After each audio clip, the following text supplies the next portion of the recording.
ಶ್ರಮವೂ ನಿನ್ನದೇ, ಸಮಯವೂ ನಿನ್ನದೇ, ಸಾಧಿಸುವ ಛಲವಿದ್ದರೆ ಪ್ರತಿಫಲ ಕೂಡ ನಿನ್ನದಾಗುವುದು. Hello everyone, welcome back. ಇದು Monday morning. Usually Monday morning ಅಂದರೆ ಕೆಲ್ಸಕ್ಕೆ ಹೋಗೋರಿಗೆ, ಸ್ಕೂಲ್ ಕಾಲೇಜ್ಗೆ ಹೋಗೋರಿಗೆ ಮೋಸ್ಟ್ ಹೇಟೆಡ್ ಡೇ ಅಂತಲೇ ಹೇಳ್ಬೋದು. ಆದರೆ ಕಾಲೇಜ್ ಮುಗಿಸಿರೋರಿಗೆ ಆ ಮಂಡೇ ಮಾರ್ನಿಂಗ್ ಒಂದಿನ ಆದರೂ ಕಾಲೇಜ್ಗೆ ಹೋಗಬಾರ್ದಾ ಅಂತ ಅನಿಸುತ್ತೆ. ಆದರೆ ಕಾಲೇಜ್ ಇದ್ದಾಗ ಯಾಕಾದರೂ ಈ ಮಂಡೇ ಬರುತ್ತೋ ಅನಿಸುತ್ತೆ. ಸರಿ ಬಿಡಿ, ಈಗ ನಮಗೆ ಯಾಕಿದೆಲ್ಲ. ನಾವೀಗ ಸ್ಟೂಡೆಂಟು ಅಲ್ಲ, ಎಂಪ್ಲಾಯಿನೂ ಅಲ್ಲ. ಇವತ್ತು ಬೆಳಿಗ್ಗೆ 8:30ಗೆ ನಾನು ಫಸ್ಟ್ ಸೆಷನ್ಸ್ ಶುರು ಮಾಡಿದೆ. ಆ್ಯಸ್ ಯೂಶ್ವಲ್ ನಾನು DSAಯಿಂದನೇ ಸ್ಟಾರ್ಟ್ ಮಾಡ್ತೀನಿ.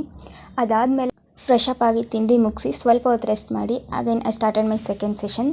ಇದರಲ್ಲಿ ನಾನು DBMS ಹಾಗೆ SQL ರಿಲೇಟೆಡ್ ಟಾಪಿಕ್ಸ್ನ ಕವರ್ ಮಾಡಿದೆ. ಆಮೇಲೆ ಸ್ವಲ್ಪ ದೇವಸ್ಥಾನಕ್ಕೆ ಹೋಗೋ ಪ್ಲ್ಯಾನ್ ಇತ್ತು. ರೆಡಿಯಾಗಿ ದೇವಸ್ಥಾನಕ್ಕೆ ಕೂಡ ಹೊರಟೆ.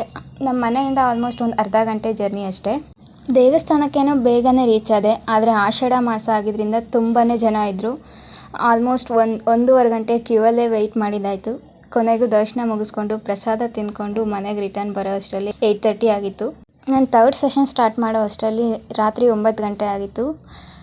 DBMS ಮತ್ತು SQLಲ್ಲಿ ಉಳಿದಿರೋಂಥ ಟಾಪಿಕ್ಸ್ನ ಕವರ್ ಮಾಡೋದಿತ್ತು. ಅದನ್ನು ಮಾಡಿ ಮತ್ತು ಯೂಶ್ವಲಿ ನಾನು ಲೀಡ್ ಕೋಡಲ್ಲಿ SQL ಕ್ವೆಶನ್ಸ್ನ ಸಾಲ್ವ್ ಮಾಡ್ತೀನಿ ಅಂತ ಹೇಳಿದೆ ಅಲ್ವಾ, ಅದರಲ್ಲಿ ನಾನು ಪ್ರಾಕ್ಟೀಸ್ ಮಾಡೋದಿತ್ತು. ಅದನ್ನು ಕಂಪ್ಲೀಟ್ ಮಾಡಿ ರಾತ್ರಿ ಊಟ ಮುಗಿಸೋ ಅಷ್ಟರಲ್ಲಿ ಆಲ್ಮೋಸ್ಟ್ 10:30 ಆಗೋಗಿತ್ತು. ಮತ್ತು 11 o'clockಯಿಂದ ನಾನು DSA ಪ್ರಾಕ್ಟೀಸ್ ಮಾಡೋದಕ್ಕೆ ಸ್ಟಾರ್ಟ್ ಮಾಡಿದೆ. ದೇವಸ್ಥಾನದಲ್ಲಿ ತುಂಬ ಹೊತ್ತು ಕ್ಯೂವಲ್ಲಿ ನಿಂತಿದ್ದರಿಂದ ಕಾಲು ತುಂಬಾ ನೋವಾಗ್ತಿತ್ತು. ಅದಕ್ಕೆ 12 o'clock ನಾನು ಥರ್ಡ್ ಸೆಷನ್ನ ವೈಂಡ್ ಅಪ್ ಮಾಡಿದೆ. ನಾಳೆ ವ್ಲಾಗಲ್ಲಿ ಮತ್ತೆ ಸಿಗುವ. ಅಲ್ಲಿವರೆಗೂ ಬಾಯ್ ಬಾಯ್.